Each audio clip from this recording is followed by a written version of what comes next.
I am a kid. I am 7 years old. I like to play soccer and to draw. I like animals, especially snakes. I am a kid, like any other. I am not colorblind.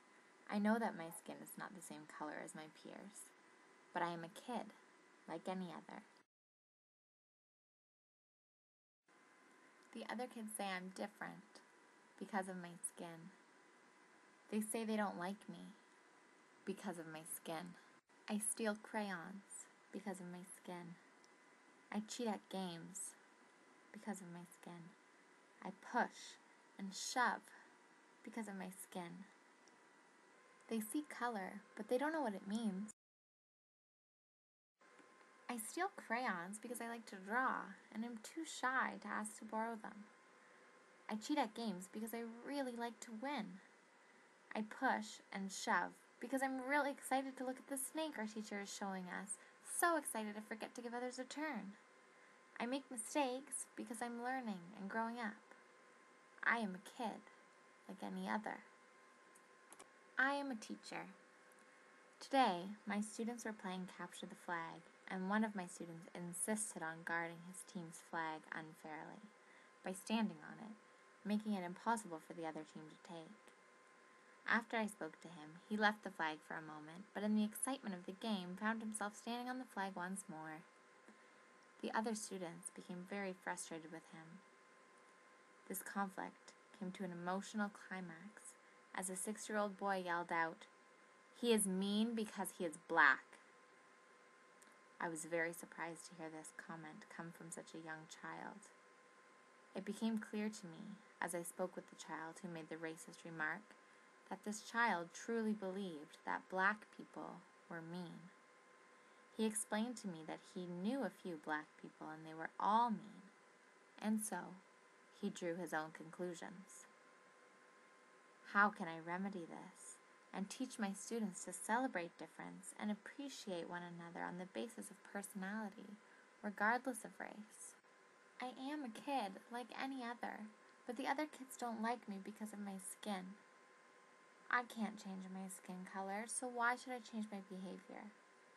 The other kids won't like me no matter what I do, so I might as well steal crayons and cheat at games. What difference does it make? I am a teacher, and I need to recognize my role in imagining and working towards a more equitable society. I need to acknowledge that children are not colorblind. Children gather information and construct their own beliefs about society, and this includes opinions and beliefs regarding race. Children develop their own racial biases by age 3 to 5. Schools are more than places for the teaching of curriculum expectations. They are deeply social cultural places, and inequalities are often present and represented. With this in mind, I must educate my students to be mindful members of their school community and to reflect on these inequalities.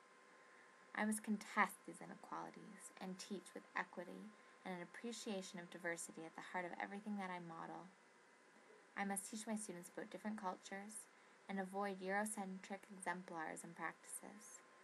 I need to show that people from all races are to be valued and that skin color is a superficial difference.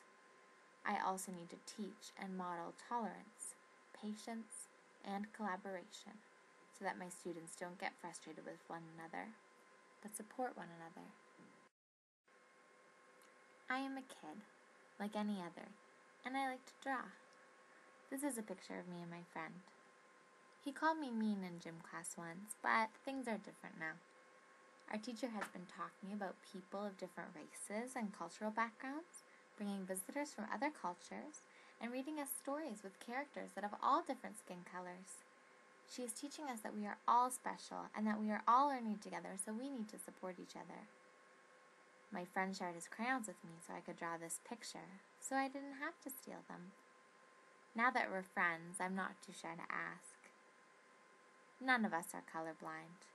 We can see that we're all different colors, but we're also the same in many ways. We are all kids, and we all make mistakes, and we're all learning. We need to work together and appreciate one another. We could learn a lot from crayons.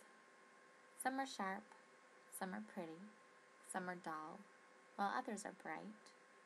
Some have weird names, and they're all different colors. But they have all learned to live together in the same box, and they complement each other to make one complete picture.